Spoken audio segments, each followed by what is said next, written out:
विद्यार्थीहरू अब फेरि हामी वर्णविन्यास अन्तर्गत हिज्जेका कुरा गरौँ। जसरी ह्रस्व दीर्घको महत्त्व छ त्यस्तै गरी हिज्जे अर्थात् त्यहाँ प्रयोग गरिने वर्णहरू अक्षरहरूको पनि छनौट अर्को महत्त्वपूर्ण काम हो। सही अक्षरको सही छनौटबाट नै हाम्रो भाषा शुद्ध बन्दछ। त्यसैले मैले क्रमैसँग केही महत्त्वपूर्ण अक्षरहरू त्यहाँ झुकिन सकिने ठाउँहरू र त्यसको समाधानलाई यहाँ क्रमशः प्रस्तुत गर्ने सोच बनाएको छु। त्यसैले पहिलो हिज्जेका रूपमा मैले स स स यो तीन थरी स छ भाषामा। एउटा मोटो स, पातलो स र पेट चिरेको स नै हाम्रो चलन चल्तीको नाम हो।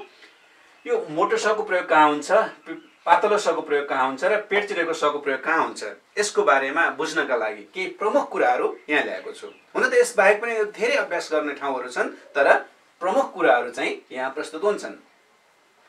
यो मोटो सलाई हामी सामान्यतया विसर्गको अगाडितिर प्रयोग गर्नुपर्दा छनौट गर्छौँ। प्रायश सधैँजसो प्रायश यो विसर्ग लाग्यो, यो दुई थोप्ला, यो विसर्गभन्दा अगाडि जहिले पनि मोटो स मात्रै आउँछ। क्रमशः अक्षर स, शत स, यसरी विसर्ग लागेको ठाउँमा अघिल्तिर यो सको प्रयोग गरिन्छ। त्यस्तै स स र स दुई पटक स आउने ठाउँमा अघिल्तिरको स मोटो स हुन्छ। शिशु पछिल्तिर यो स आएको छ, त्यसैले अगाडितिर आउँदा यो मोटो स नै आयो। शासक पछाडितिर यो स आयो, त्यसैले अगाडितिर आउँदा मोटो स आयो। प्रशंसा यो पातलो सको अगाडि मोटो स आयो। शेष यो पेट चिरेको सको अगाडि पनि मोटो स आयो। अर्थात् सजिलोमा भन्नुपर्दा दुईवटा सहरू आयो भने अघिल्तिरको स मोटो हुने भयो। त्यस्तै ल अथवा च, ल अथवा च यो अक्षरको अगाडि पनि यो मोटो स नै आउँछ। जस्तै ल को अगाडि शैल, शील, निश्चय चको अगाडि यहाँ मोटो स आयो। पश्चात चको अगाडि, यसरी ल र चको अगाडितिर पनि मोटो स नै आउँछ। र यसलाई बुझ्नको लागि अर्को सजिलो कुरा गरौँ। यो मोटो स भनेको संस्कृत वर्ण हो। यो संस्कृतको वर्ण भएका कारणले संस्कृतबाट आएका शब्दहरूमा मात्रै यो सको प्रयोग गरिन्छ। नेपाली भाषा संस्कृत भाषाबाट बनेको हो, त्यसकारणले संस्कृतका प्रशस्तै शब्दहरू नेपालीमा आएका छन्। त्यसरी संस्कृत स्रोतबाट नेपालीमा आएका शब्दहरूको प्रयोगका लागि यो सको प्रयोग गरिने भयो। यहाँ हामीले बुझ्छौँ यी सबै शब्दहरू तत्सम शब्दहरू हुन्। संस्कृतमा जे शब्द थिए ती शब्दहरूलाई हामीले यहाँ प्रयोग गरेका हौँ, त्यसैले यो स आएको हो। यो मोटो स र यो पेट चिरेको स यी दुवै सहरू संस्कृतका अक्षरहरू हुन्। त्यसैले यसबाट बन्ने शब्दहरू पनि संस्कृतकै शब्दहरू हुन्। ती शब्दहरूलाई हामी नेपाली भाषामा तत्सम शब्दका रूपमा प्रयोग गर्छौँ। यो स मात्रै हामीले नेपाली भाषामा प्रयोग गरिएको नेपाली वर्ण हो। त्यसकारणले अब हामीसँग तत्सम शब्दहरू पनि प्रशस्तै प्रयोगमा रहेकाले यिनीहरूको जानकारी भने हामीले अवश्य लिनु नै पर्ने हुन्छ। अब यो स पश्चात फेरि कुरा गरौँ यो सको बारेमा। उपसर्गहरूमा हामी जहिले पनि यो सको प्रयोग गर्छौँ। जस्तै सु प्लस मन सुमन, सु उपसर्ग। स प्लस फल सफल, सत प्लस आचार सदाचार, सह प्लस योग सहयोग, सम प्लस पति सम्पत्ति। यसरी उपसर्गहरूमा हामीले यो सको प्रयोग गरेका छौँ। तर कहिलेकाहीँ फेरि के पनि हुन्छ भन्दाखेरि निस प्लस चय, होइन, निस प्लस चय निश्चय गर्दै गर्दा हामीले फेरि निश्चय शब्द बनाउँछौँ। यसमा यो सको प्रयोग हुन्छ। यसलाई चाहिँ हामीले कसरी बुझ्नु पर्यो भन्दा यो संस्कृत भाषामै बनिसकेको शब्द हो, संस्कृत भाषामै लागिसकेको उपसर्ग हो। यसरी संस्कृत भाषामै लागेका कारणले हामीले यसलाई प्रयोग गरेका हौँ। अलिकति गहन अध्ययनको जरुरी हुन आयो यसमा। हामीले सामान्यतया नेपाली भाषामा भएका सबै उपसर्गहरूमा यो सको प्रयोग गर्ने भयौँ, तर संस्कृत भाषाबाटै बनेर आइसकेका केही शब्दहरूमा भने यस्तो प्रयोगलाई हामीले अहिले पनि निरन्तरता दिनुपर्ने जरुरी हुन्छ। तर पनि यो नियमले हामीलाई धेरै शब्दहरूको लेखनमा सहयोग पुर्याउँछ। त्यस्तै क्रियापदहरूमा हामीले यो सको प्रयोग गर्ने भयौँ। यो पातलो स, सिक्यो, सकेछ, पस्यो, अगाडि आओस् अथवा बीचमा आओस् अथवा यसरी बस भनेर अन्तिममा आओस्, जहाँसुकै आओस्, क्रियापदमा यो स मात्रै प्रयोग हुन्छ। अन्य सको प्रयोग क्रियापदहरूका लागि हुँदैन। त्यस्तै गरी 3 नम्बरमा लेखिएको छ त वर्ग अर्थात् त थ द ध न। त्यो त वर्गको नजिकमा हुँदा हामीले फेरि यही सलाई पातलो सलाई नै प्रयोग गर्छौं। आस्तिक तसँग आएको छ पातलो स भयो। सत्य तसँग आएको छ पातलो स भयो। स्थान थसँग आएको छ पातलो स भयो। स्थिति थसँग आएको छ पातलो स भयो। सदैव दसँग आएको छ पातलो स। सुधा धसँग। आसन नसँग। यसरी त थ द ध न सँग आउँदा त्यहाँ हामी यो स को प्रयोग गर्छौं। यो तत्सम शब्दका लागि लागू हुन्छ। अनि आगन्तुक शब्दहरुमा चाहे अंग्रेजी, जापानी, चिनिया अथवा संस्कृत स्रोत बाहेक अन्य कुनै पनि अन्य स्रोतका भाषाहरुबाट नेपालीमा आएका शब्दहरुमा हामी यही स को प्रयोग गर्छौं। संस्कृतबाट आएकामा मात्रै यो स को प्रयोग गरिन्छ भने संस्कृत इतर जुनसुकै भाषाहरुबाट पनि नेपालीमा आएका आगन्तुक शब्दहरुका लागि हामी यो पातलो स नै लेख्छौं। इंग्लिश यो स मा हामी पातलो स लेख्यौं।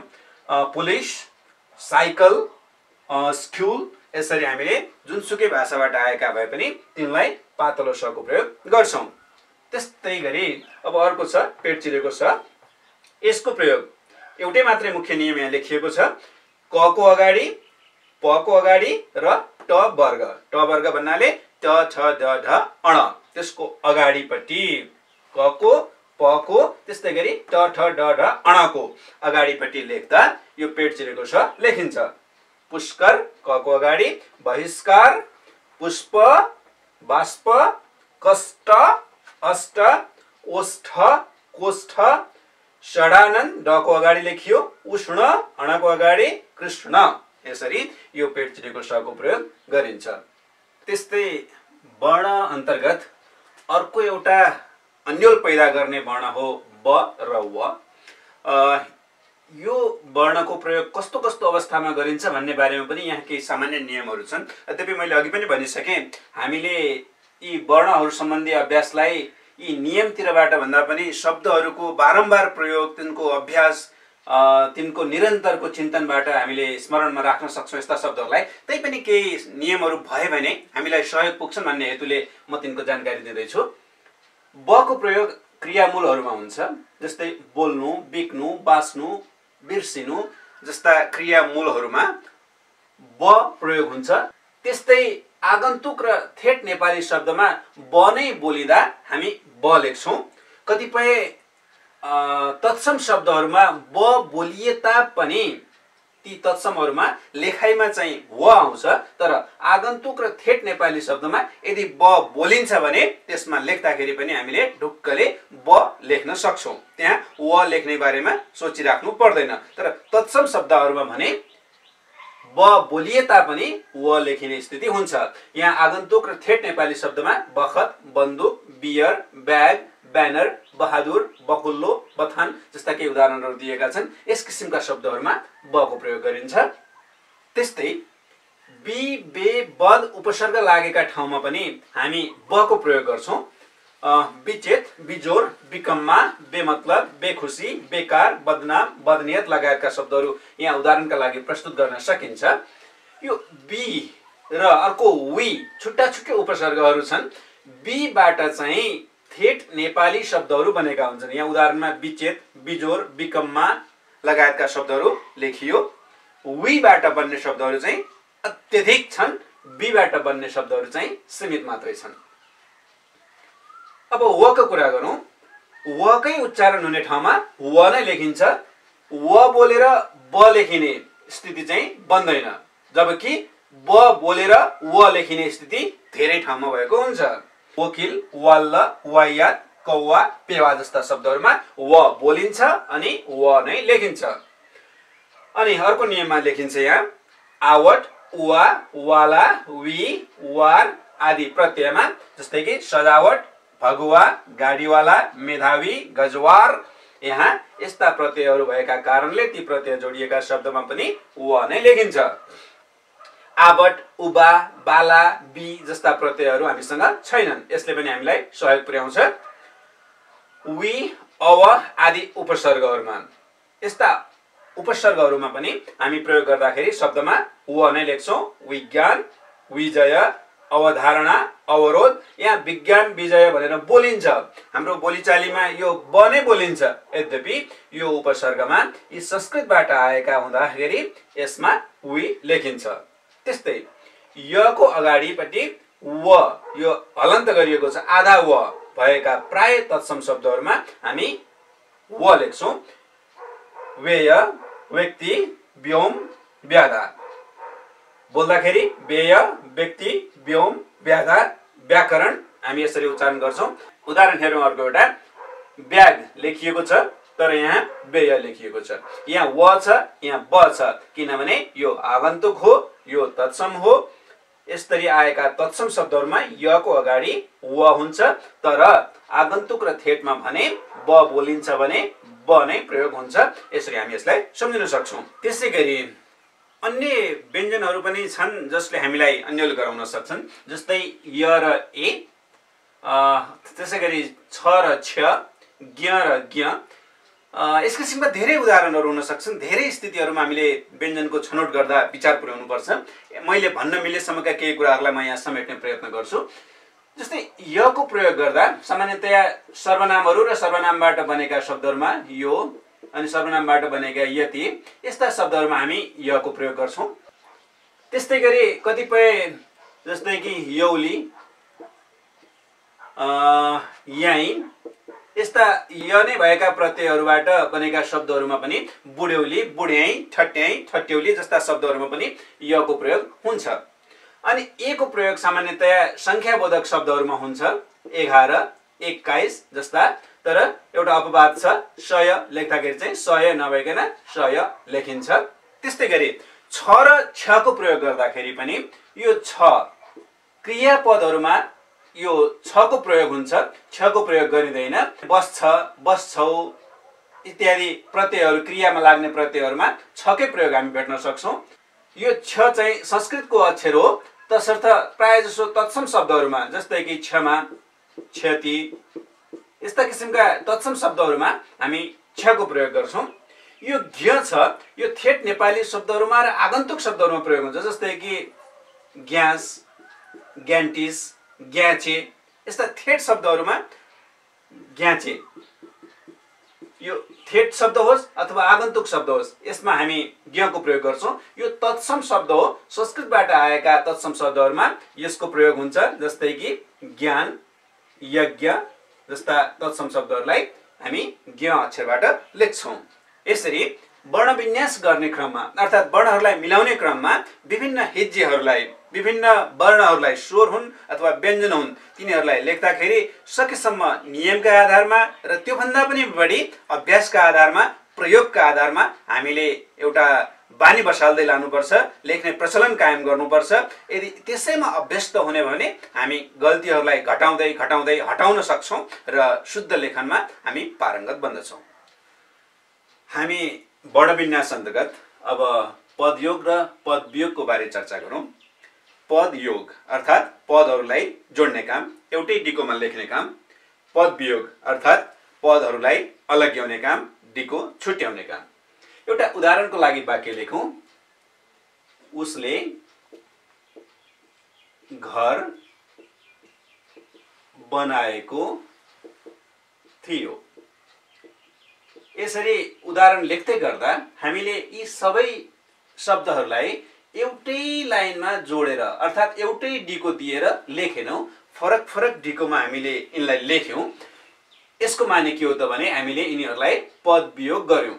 एउटा, दुईटा, तीनटा, चारवटा गरेर हामीले यसलाई टुक्रा टुक्रामा छुट्यायौँ, डिको अलग अलग बनाएर लेख्यौँ। तर फेरि यसै गरी लेख्दै गर्दा हामीले यहाँ यसलाई र यो ले विभक्तिलाई चाहिँ जोड्यौँ। यसलाई किन जोड्यौँ, यिनीहरूलाई किन छुट्यायौँ, यस सम्बन्धी चर्चा हामी आजको पाठमा गर्छौँ। यसरी जोड्नुलाई हामी पदयोग गर्नु भन्छौँ, यसरी छुट्याउनुलाई हामी पदवियोग गर्नु भन्छौँ। पदयोग र पदवियोगका लागि केही आफ्नै किसिमका प्रावधानहरू छन्। ती मध्ये केही मुख्य मुख्य घटकहरूको चर्चा हामी आजको पाठमा गर्दैछौँ।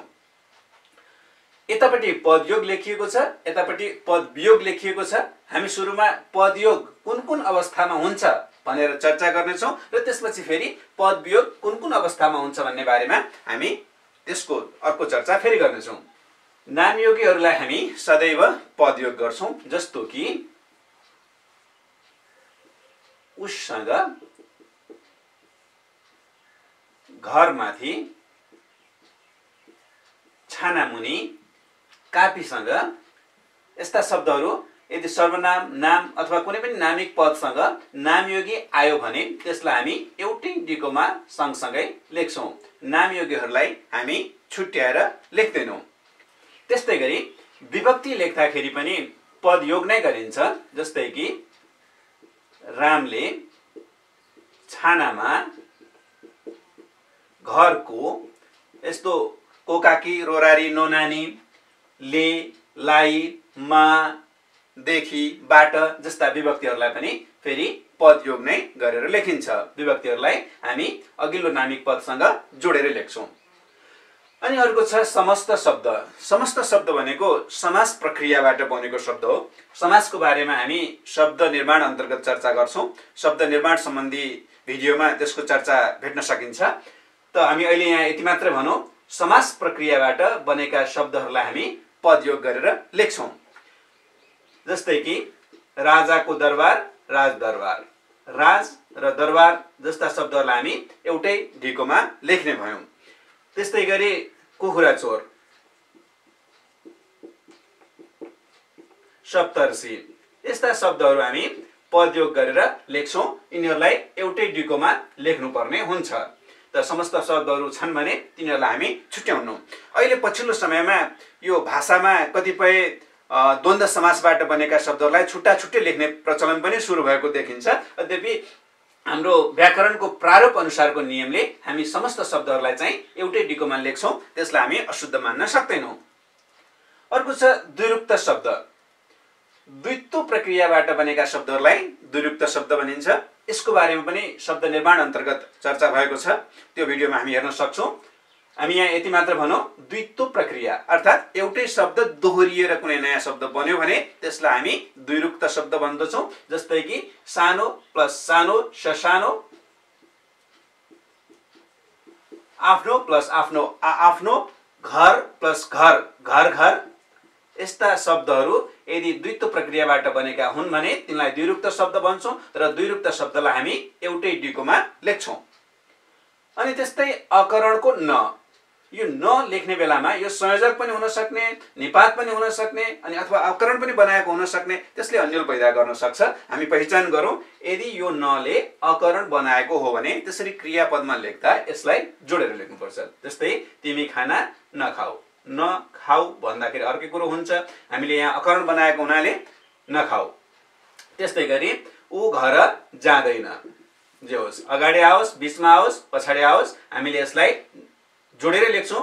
अक्सर गरी अगाडि आएको ठाउँमा छुट्याएर लेखिएको त्यस्तो गल्ती पनि हामीले भेट्न सक्छौं। तर हामी बुझौं कि अकरणको न हो भने त्यसलाई पदयोग गरेर लेख्नुपर्छ, पदवियोग हुँदैन। अनि अर्को छ मिलित क्रियाहरू। क्रियाहरू कुनै सरल क्रिया हुन्छन्, कुनै मिलित हुन्छन्, कुनै मिश्रित हुन्छन्। क्रियाका बारेमा पनि हामी क्रिया सम्बन्धी पाठमा त्यो भिडियो देख्न सक्छौं। त्यहाँ तपाईले मेरो भिडियो भेट्नुहुन्छ। यहाँ मिलित क्रियाको बारेमा मैले कुरा गर्दैछु। फरक फरक धातुहरूबाट कुनै एउटा क्रिया बनेको छ, त्यसले एउटै अर्थबोध गराउँछ भने त्यस्तो प्रकृतिको क्रियालाई एउटै डिकोमा लेख्नुपर्छ। जस्तै कि भइसकेछ। यहाँ हु र सक दुईटा धातुहरूको प्रयोग छ। यसरी भइसकेछ बन्यो भने भइसकेछ गर्नुभन्दा यहाँ धातुहरू मिलेर बनेको, यसले एउटै अर्थबोध गराएको छ। यस्तो किसिमको मिलेर बनेको धातुहरू मिलेर निर्माण भएको क्रियालाई हामी जोडेर लेख्छौं। अनि अर्को छ उपसर्ग र प्रत्यय। उपसर्ग र प्रत्ययहरूलाई पनि हामी मूल धातु अथवा प्रतिपादक अथवा आधार पदसँग जोडेर लेख्छौं। जस्तै कि अबाट शब्द बन्दा अमूल्य भयो भने यो उपसर्गलाई हामी जोडेर लेख्छौं। त्यस्तै गरी रूपमती, मती प्रत्ययलाई पनि हामी छुट्याउनौ, हामी जोडेर लेख्छौं। क्रियापदहरूमा पनि क्रियाहरू बन्दाखेरि हामीले जस्तै कि रुबाट रोएछ भन्दाखेरि रु र एछ को जुन उत्पादन छ रोएछ, यसलाई पनि हामी सँगसँगै लेख्छौं, अलग्याएर लेख्दैनौं। हामी विभिन्न शब्दहरूमा उपसर्ग र प्रत्यय जोडिएका हुन् भने तिनलाई आधार पद वा धातुसँग एउटै डिकोमा पदयोग गरेर लेख्दछौँ। यसरी पदयोगका बारेमा यहाँ केही मुख्य मुख्य घटकहरूको चर्चा भए। हामीले प्रमुख कुराहरूलाई मात्रै समेट्यौँ, अरू धेरै यसको गहन अध्ययन त हुनै सक्छ, तैपनि यति कुरा बुझियो भने पदयोगका लागि हामीलाई धेरै हदसम्म सुविधा मिल्दछ। त्यस्तै फेरि कुरा गरौँ पदवियोगको बारेमा। यहाँ लेखिएको छ बेग्ला बेग्लै पदवर्गहरूलाई हामी पदवियोग गर्छौँ। पदवियोग गर्नको लागि सबभन्दा मुख्य कुरा हामी वाक्यमा यहाँ मैले अघि सुरुमा पनि एउटा उदाहरण लेखेको थिएँ। यहाँनिर सर्वनाम, नाम, क्रिया आएको छ। हामी यो बेग्ला बेग्लै पदवर्गहरू हुन् भने तिनीहरूलाई हामी छुट्टा छुट्टै डिकोमा लेख्छौँ।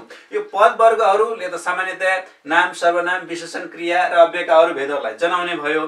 हामी फेरि अर्को पनि कुरा भनौँ, पदवर्ग जस्तै विभिन्न किसिमका कारकहरू हामी तिनलाई कारकमा पनि लगेर फेरि बेग्लै तरिकाले बुझौँ। कर्ता कारक हो, कर्म कारक हो, करण कारक हो, सम्प्रदान कारक हो, अपादान कारक हो। यस्ता फरक फरक कारक हुन् भने एउटा कारक अर्को कारकसँग जोडिन्न। कर्ता अथवा त्यसका पूरकहरू जोडिन्नन्। पूरक जस्तै फेरि कुनै विस्तारकहरू आएका छन् भने तिनीहरू पनि जोडिन्नन्। तिनलाई पनि फरक फरक लान सक्छौँ। त्यसै गरी पदवर्गहरू पनि भनौँ, कारकहरू पनि भनौँ, त्यसका पूरकहरू पनि भनौँ, विस्तारकहरू पनि भनौँ, तिनीहरू छन् भने तिनीहरूलाई वियोग गरेर लेख्नुपर्छ। त्यस्तै दोस्रो नियममा हामी कुरा गरौँ, नामिक पदमा नामयोगी भएमा त्यसपछि आउने अर्को नामयोगी जोडिँदैन। हामीले यता अगाडि नामयोगी पद योग हुन्छ भनेर भनेका थियौँ, तर एउटा यस्तो स्थिति छ त्यहाँ नामिक पदसँग एउटा उदाहरण लेखौँ, घरको पछाडि। घर पछाडि लेख्यो भने घर नामपद हुन्छ, पछाडि नामयोगी हुन्छ। घर पछाडि जोडिन्छ, एउटै डिकोमा हुन्छ, तर यहाँ बीचमा विभक्ति आइदियो। यदि यसरी विभक्ति आइदियो भनेदेखि यसले अर्को नामयोगीलाई यो नामपदसँग जोडिन दिँदैन। घरको पछाडि एउटै डिकोमा लेखिँदैन, यसलाई फरक फरक गरेर लेख्नुपर्छ। अर्थात् यहाँ पदवियोग हुन्छ। कारण नै के हो त, योसँग पहिले एउटा नामयोगी आयो। विभक्तिलाई पनि हामी नामयोगी भन्छौँ। यो पहिले एउटा नामयोगी आयो अथवा विभक्ति आयो, यसले अर्को नामयोगीलाई आफूसँग जोडिन दिँदैन, यसलाई अलग्याइदिन्छ। त्यस्तै कारणले यो विभक्तिमा चाहिँ सबै विभक्तिहरू जोडिन्छन्, तर लागि, निम्ति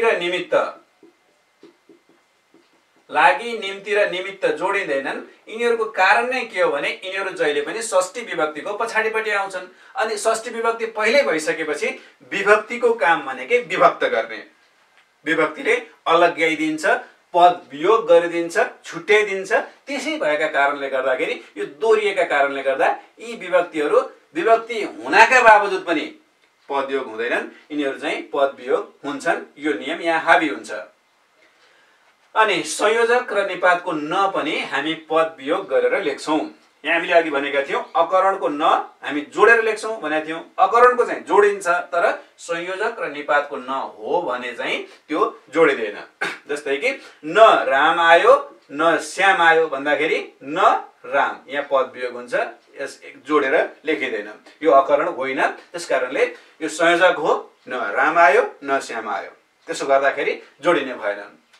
तिमी पनि खाना खाऊ न भन्दै गर्दाखेरि यो निपात आयो, खाऊ न, यो निपात भयो। निपात भएका कारणले यसले चाहिँ नि उल्टो अर्थ दिएको छैन, खाऊ न, यो करण नै छ।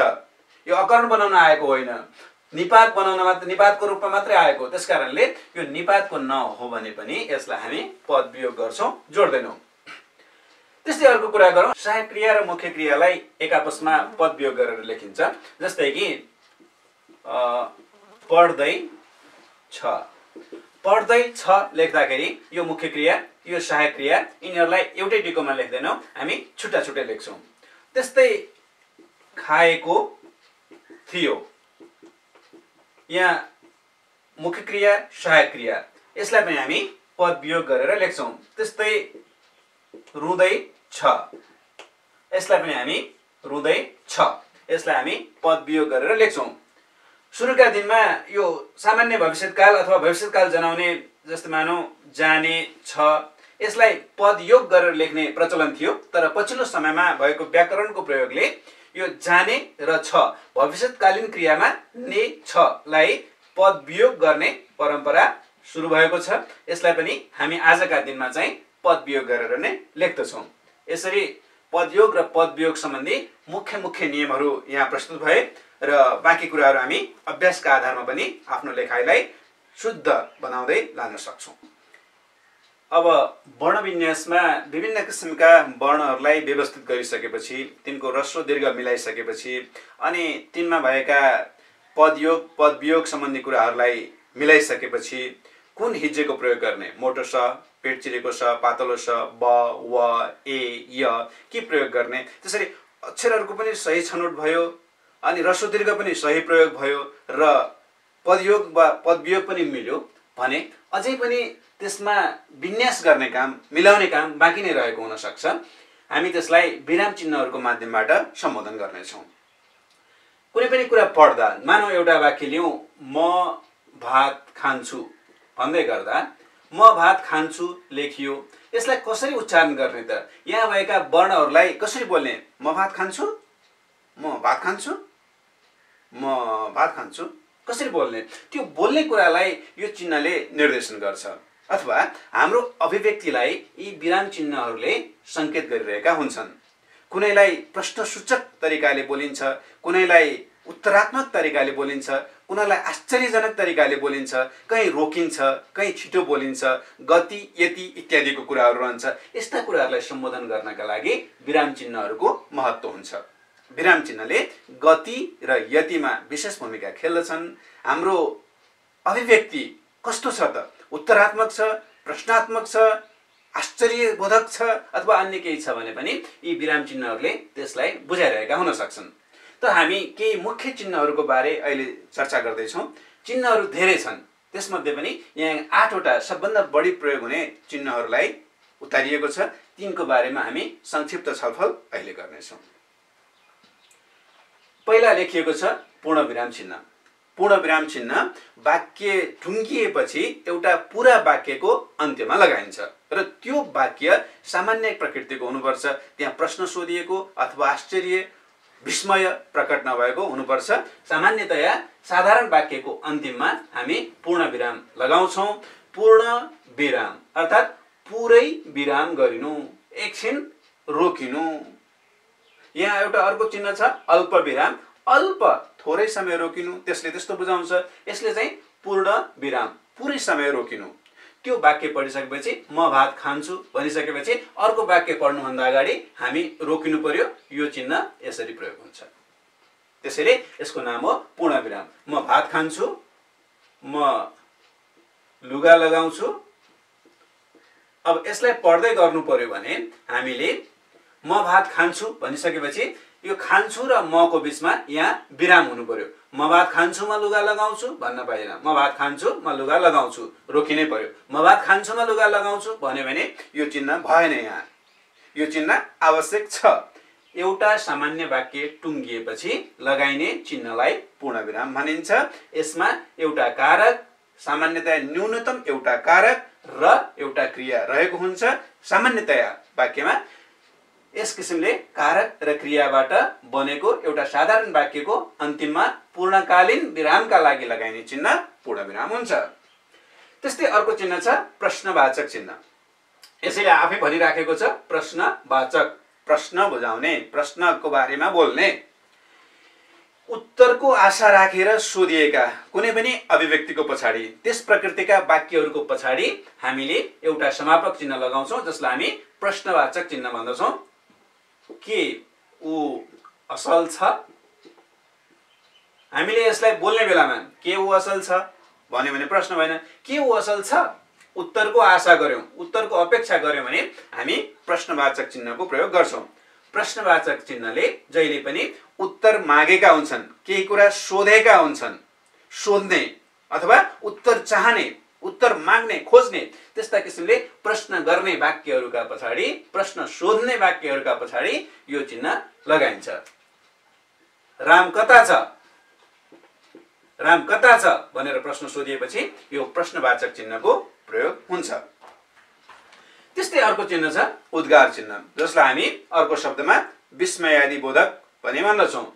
उद्गार चिन्ह अथवा विस्मयादिबोधक चिन्ह, यसले विस्मय बुझाउँछ।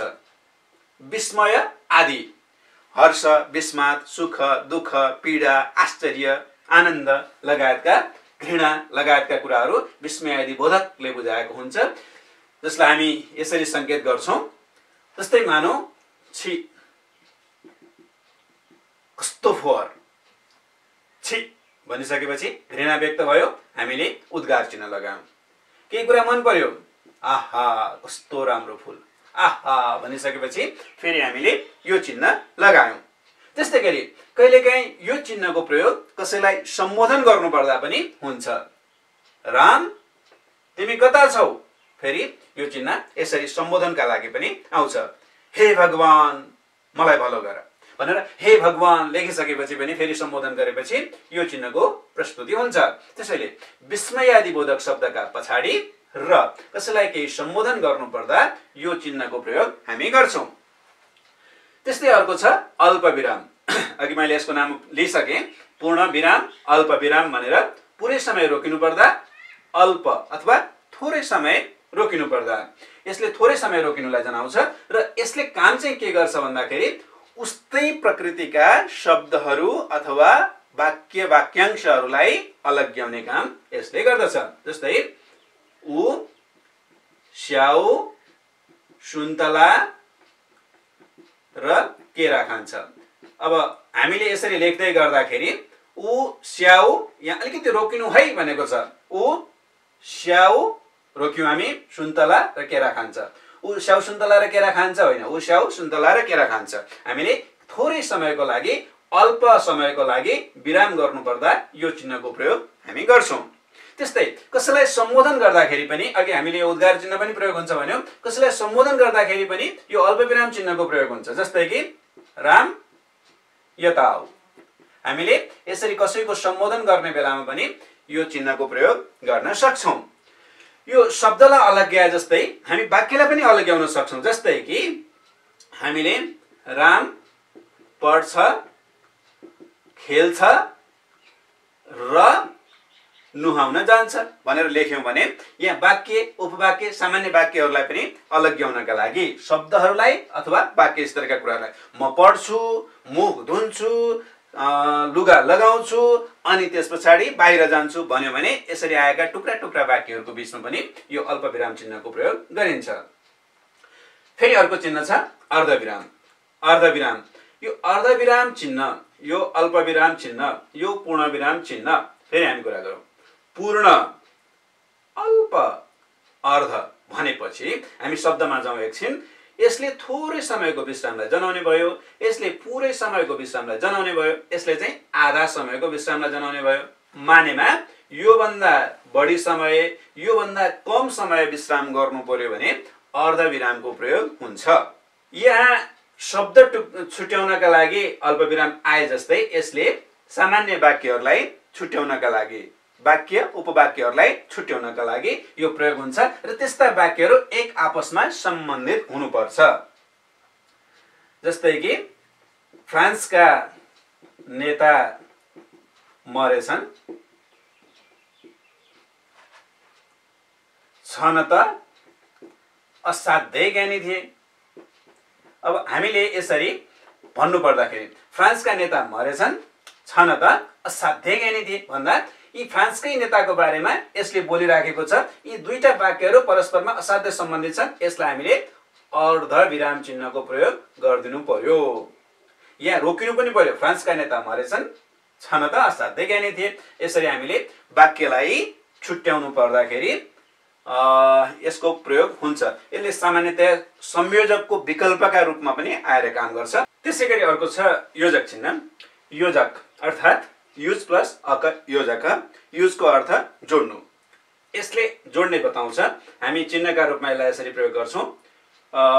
यो चिन्ह, योजक चिन्ह जोड्ने कामका लागि प्रयोग हुन्छ। मानौ कि समास भएर बनेका सुख दुःख, यदि डीको नजोड्ने हो भने कहीँ कहीँ यसरी जोडेको लेखेको पनि देखिन्छ हामीले। यो चिन्ह बीचमा हुनुको अर्थ पनि डीको जोडिएको छ है भने बराबर हुन्छ। त्यस्तै गरी द्विरूपक शब्दहरू आफ्नो, यसरी द्विरूपक शब्दलाई पनि एउटै डीकोमा पनि लेख्न सक्छौं। यसरी बीचमा योजक चिन्ह राखेर पनि लेख्न सक्छौं। यसको तात्पर्य पनि डीको जोडेको छ है भने बराबर हुन्छ। त्यस्तै गरी कहिलेकाहीँ हाम्रो कापीमा, मानौ यो कापी हामीले लेख्दै जाँदाखेरि यहाँबाट लेख्दै आयो अब एउटा शब्द लेख्नु पर्यो, जस्तै कि हुकु चिल भनेर लेख्नु पर्यो। एउटा हुकु लेख्यो, चिल अटेन, अब यहाँ योजक चिन्ह राखिदियो अनि तल चिल लेख्यो। यसको माने पनि यसलाई र यसलाई डीको जोडेको छ है भनेर बताइएको हुन्छ। तपाईहरुले पनि कपीमा लेख्दै गर्दा यदि कुनै हारमा आफूले लेखेको शब्द पुरै अटेन भने आधा लेखेपछि आधालाई यहाँ तल झारिन्छ। तर याद राखौं, हामीले त्यसरी झार्दा यहाँ छोड्दा होस् यहाँ तल लेख्दा होस् एउटा मात्रै अक्षरलाई चाहिँ हामी अलग्याउँदैनौं। हामी एक भन्दा बढी अक्षरहरू धेरै लामो शब्दहरू छन् भने तिनलाई चाहिँ फुटाएर लेख्छौं। त्यो गर्नु बढी स्वाभाविक पनि सान्दर्भिक पनि मानिन्छ। त योजक चिन्हले जोड्ने काम गर्छ, जोडेको बुझाउँछ। कहिलेकाहीँ हामीले संवादहरू लेख्दाखेरि पनि राम भनेर लेख्यौं अनि यो चिन्ह दियौं, त्यसपछि उसका अभिव्यक्तिहरूलाई यहाँ व्यक्त गर्छौं। हरि भनेर लेख्यौं, फेरि यो चिन्ह दिन्छौं अनि फेरि हरिका अभिव्यक्तिहरूलाई यहाँ व्यक्त गर्छौं। यसरी पनि यसलाई प्रयोग गर्न सकिन्छ। र अर्को छ निर्देशक चिन्ह।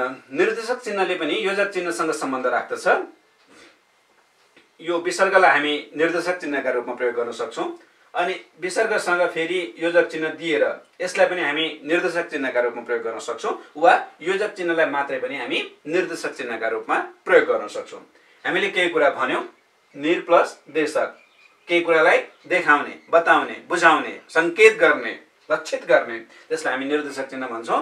जस्तै कि तलका प्रश्नहरूको उत्तर लेख्नुहोस्, तलका प्रश्नहरूको उत्तर लेख्नुहोस् भनेर लेखियो, त्यसपछि यो चिन्ह दियो अनि तल प्रश्नहरू दियो भनेपछि यसले प्रश्नहरूलाई निर्देश गर्ने भयो। अथवा यसको सट्टामा हामी यो चिन्ह पनि प्रयोग गर्न सक्छौं, यसले पनि यिनलाई निर्देश गर्ने भयो। अथवा हामी दुवैको प्रयोग गरेर यो बीचको चिन्ह पनि प्रयोग गर्न सक्छौं, यसले पनि निर्देश गर्ने भयो। केही कुरालाई निर्देश गर्ने, बुझाउने, देखाउने भयो भने त्यो निर्देशक चिन्ह हुन्छ। यसरी अरु धेरै चिन्हहरू पनि छन्, जस्तै हामी कोष्ठकको प्रयोग गर्न सक्छौं अथवा अरु चिन्हहरू पनि हामीले प्रयोग गरिराखेका हुन सक्छौं। ती सबै चिन्हहरू विराम चिन्हहरू अन्तर्गत नै आउँछन्। अहिलेलाई हामीले मुख्य चिन्हहरूको मात्रै अहिले चर्चा गर्यौं। धन्यवाद।